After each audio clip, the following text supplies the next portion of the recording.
Welcome to Theology Thursdays. It's a little bit later edition, and the reason is because right now I'm sitting in my bedroom that I had when I was a kid and shared with a couple of my brothers, and kind of let you see the room is sitting empty.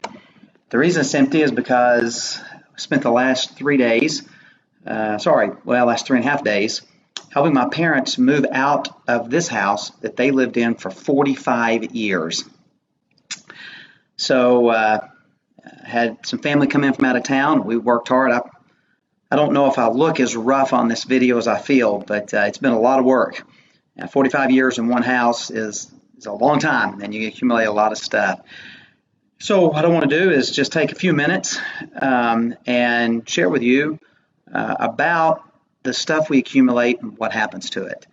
It's really interesting to talk about inheritance, because inheritance, it by default involves someone passing away. So it's a subject a lot of people don't like to think about for themselves or don't want to talk about with their parents.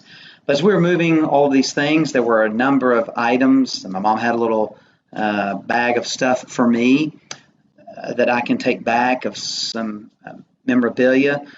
Believe it or not, she actually had the envelope with all the receipts from our wedding. And in case you're wondering, our wedding was $1,400.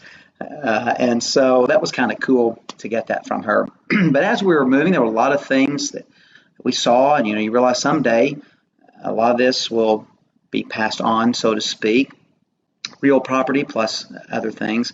And in the Bible, there was a system that was set up for this. But interestingly enough, the Bible system for this was what's called the double portion. And essentially the way that it worked was the oldest son got twice as much as everybody else. So, for example, in my family, we have 3 boys. I'm the oldest, and then I have 2 younger brothers, and also have a sister, but sisters weren't calculated in it because the inheritance they would get would be via their husband and his family's estate. So with the 3 of us, at the passing of my dad, their estate would be divided into 4 portions, 4 parts. And each of my brothers would get a part, and I would get 2 parts. So essentially I would get half, and they would each get a fourth. And I keep telling them, I think we should do this again. But you may be wondering, why would the firstborn get extra? Well, the reason is because most of the time, and it's still even true today, the husband would have passed away before the wife. And so when the dad passed away, care of and responsibility for the widow fell to the oldest child. And so I would have to take care of my mom. In addition to that, if there were other widows in the family, say one of my brothers had died in war or something, I would also be responsible for taking care of her and that part of the family. And so the double portion was given not because he deserved more, but because he had more responsibility, and that money was to help him take care of those responsibilities. Now, understanding this shine some light on some passages, and we learned a little bit anyway, about God's sense of justice and rightness and fairness.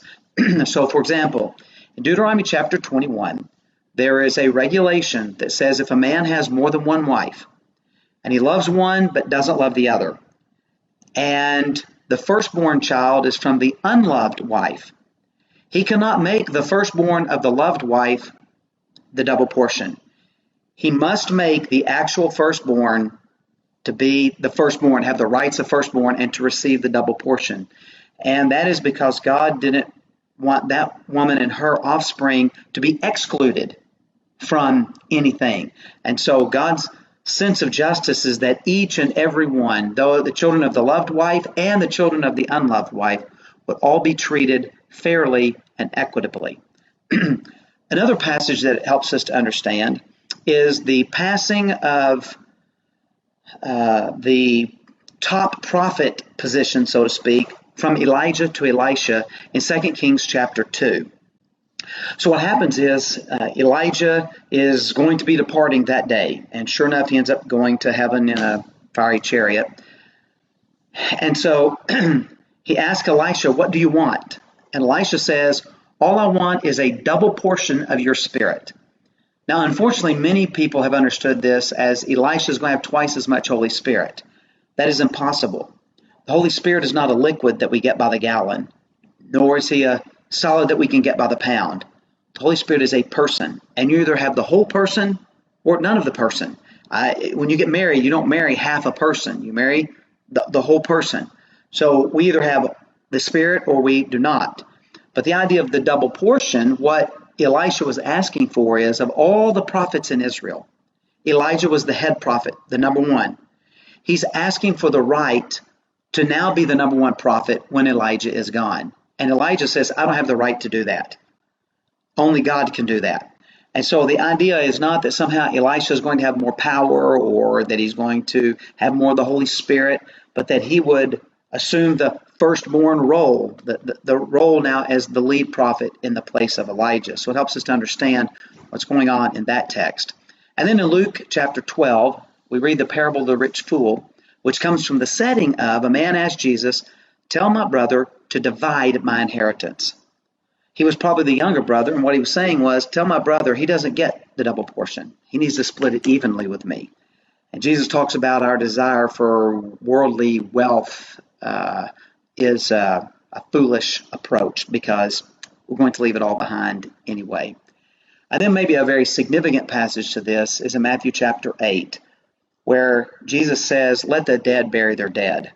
What Jesus is saying is, yes, the firstborn had the responsibility to take care of the family, but a higher responsibility is to do what God has called us to do.